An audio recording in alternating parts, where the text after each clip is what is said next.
What's going on, everybody, and welcome back to the channel. My name is Nathan, and on this planet we send it. And what we're going to be getting in today, well, we're going to be getting into a garden vlog because it's been a minute. And to be honest, I'm getting ready to prune everything to where I want it to be here in about 2 weeks. So we're going to go ahead and do a quick vlog, show you where everything's at, sort of as a pre-pruning vlog. And then we're going to go ahead and get right into it. So yeah, I'm going to kind of show you where things are going good. And there's actually some really big concerns. I'm going to show that all to you. All right, I got a plan in place. Let's go ahead and send it. So taking a look at here at the blueberry bushes, this one is still appears to be that it might be dying off. We've been getting water. I'm not sure what's going on with it, to be honest. But when you look at this one, so right next to each other, I don't know if it could be a watering issue because this one seems like it's doing all right. Yeah, I'm just not sure what's going on with this. I may have to take a picture of it and go to my local nursery and see if they can help me out. Let's come over here and take a look at the worm bins. We've been getting, pretty decent rain, to be honest, for San Diego. Whoops. There we go. All right, third time's a charm. But actually, I don't even need to go that far because we're getting some worms coming up the side there. So I know it's doing good. Last time when we did this, I had basically just topped all this up with the cardboard. And you can see kind of down the center near where the holes are.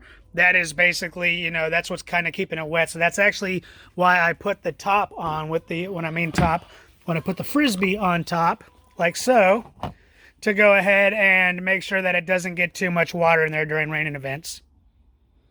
Now, taking a look at the strawberries, to be honest, I don't know what's been going on. I think maybe I just haven't been keeping up with the watering. Some are doing pretty strong. I mean, this one is obviously doing really weak. I think I'm probably just going to kind of fill it all up and, plant in some new strawberries over here and just to get it going.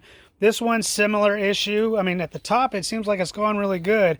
I don't know if, I don't know what's going on. I think maybe it's just watering. But up here, all the dead stuff is starting to decay from when we lost, all the ones that I lost due to my surgery, and those are starting to decay and being taken into the soil, so that's good. And you can see these starting to spread. I think when it gets warmer, we'll start to see a couple more shoots, and these will fill in. The reason why I got to kind of maybe possibly plant here is because, they're just separated by the different sections. And here we are. The in-ground garden is doing pretty good.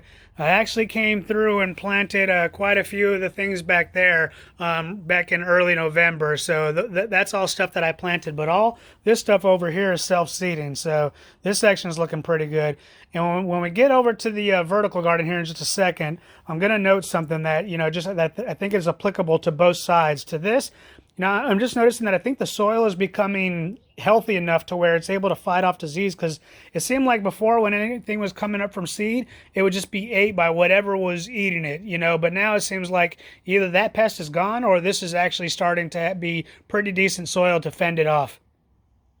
And just a quick shout out for the bees. They're still here and living. You can see that they're moving slow there, but they're pretty, they're there and in it. So this is what bees look like. I know I don't got the best zoom here, but they're surviving, and that's all that I can be asking. I really hope that they make it here to spring. They just got to basically another month and a half to 2 months, and then they'll be pollinating everything that's going to be coming out here.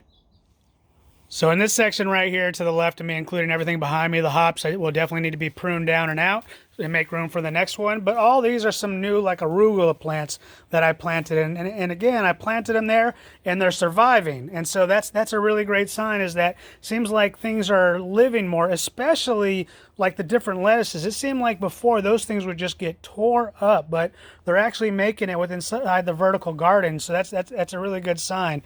And I'm actually coming down here. I think the one thing, and I'm actually looking for it, that may not have survived is there's the spinach, and I'm not seeing the spinach in here. So maybe the spinach is probably what's going to be ate pretty much, is what's being eaten pretty common. But it does look like everything else is, surviving. These are all new plants. As a matter of fact, it's kind of hard to see, but these tomato plants even survived the transplant because originally they were in a pot, and so they survived the transplant.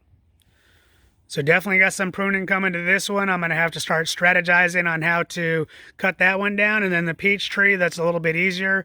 The challenge with this one is it's a dual grafted tree, as many of you know. So I got to pay attention to That way is south, so I got to make sure each side is getting pretty good sun. And you can kind of see how the plum side is definitely dwarfing the peach side. But let's go ahead and step in real fast and see how these semi-dwarf trees are doing. So actually seeing some new little growth coming in here, so that's pretty cool. This one seems like it's when it's a little bit chillier, it's still doing pretty well. This one, not so much. I mean, it still doesn't show any signs that it's dying off, but it also doesn't show any signs that it's having vigorous growth. So I guess we'll just, or what's this actually? Okay, well, it looks like we still are getting some growth there. So, yep, and we got a little bit in there. So, all right, maybe it's just not, since it's a different style of a orange tree. I forget which one's the blood orange. It might be that one. Maybe that's what it is. It's just a different style, and so I just have to accept different. And so let's check out the Persimmons tree. Seems like it's doing okay. Nothing too significant one way or another, good nor bad. The Mexican lime tree is also doing its thing. Seems like, let's come in here on some of these branches. Seems like, I don't know if this is dead wood or not, but I might have to come in here with a pretty hard chop. It seems like it actually doesn't have nearly as many leaves as I would be expecting. So I'm not quite sure why that is. I still do see limes coming up, but when it comes time for pruning, we may be doing some drastic cuts. Both fig trees, they are definitely full dormant now. No signs quite yet of them coming out of it. Not that I'm really planning to do much pruning to either of them. I will give them a look and just see if there is anything. If anything, I want to see if maybe I can take off that strap to see if it supports itself yet. But let's go ahead and hop over here to the avocado tree. I'm seeing a lot of browning on the ends, on all the ends. And so that usually means a new growth. And let's come in here and take a look. So there is new growth coming in right there and right there. It's actually pretty, and I mean, to be honest, that right there is nice and fresh. So that's good. And as a matter of fact, yeah, I am seeing some growth coming in. So it's doing its typical tip of the leaves burning off type thing before as new growth comes in. But it seems like, to be honest, and it might just be because it's cooler temperatures, that normally I don't see that much brown tipping of the brown. I don't see browning of the tips that often unless there's going to be a lot more growth than there is. But I mean, it's still growing, and I don't see signs of it dying. So it'll be curious to see how many fruit we get, how many avocados we get in this year, because as a matter of fact, this was the point where my last avocado, the tree that died, it didn't make it to full second year. So fingers crossed. And Big Bertha, she definitely, even though we heavily chopped her back, she was doing great this year. And like I said, we just had to clean up. Unfortunately, we're cleaning up a lot more guavas than keeping up with it. And to be honest, I may end up having to replace Big Bertha one day because my mother-in-law, who is ill, if she's not doing some of her making all the guava things, then we tend not to eat it. So I might have to find something that we all like and will be eager to come out and pull. We'll just do this last little section over here along this side of the property, the pomegranate tree. The only difference really since the last time is I did take that dead pomegranate from the top. The elderberry, to my surprise, has grown a lot of suckers down there. So I'm unsure on how to do it. Again, the elderberry I really don't feel too fond of. It's more of a nuisance than anything. I think I might be about the point where I'll be chopping it down, but we'll see how the elderberries are looking, and then ashwagandha doing its thing, just completely spreading out. But let's take a look at the avocado. Oh, looks like we got something to fall in here. All right, we still got some new growth coming in. Color does look a little concerning. Could be lack of water, maybe, I'm not sure. We did just get some healthy rain, so hopefully that helps it out. And obviously when it warms up, hopefully it stimulates the biology in the ground too. So it doesn't look bad, but it doesn't look good. And I do actually taking a look, I still do see some new growth coming in down there too. So that's a good sign. Jumping back over here by the Mexican lime tree, I want to show you, I had to actually repair the drip irrigation there. I don't know how many weeks that thing was severed, but it was basically just completely gushing water out. So everything down around, from that point on around the property, was not receiving water like it should have been. And that's going to become pretty important as we come over and talk about the papaya tree. And this right here is the biggest concern in the garden. Just look at those leaves. They look worse than they did last year. That is my concern.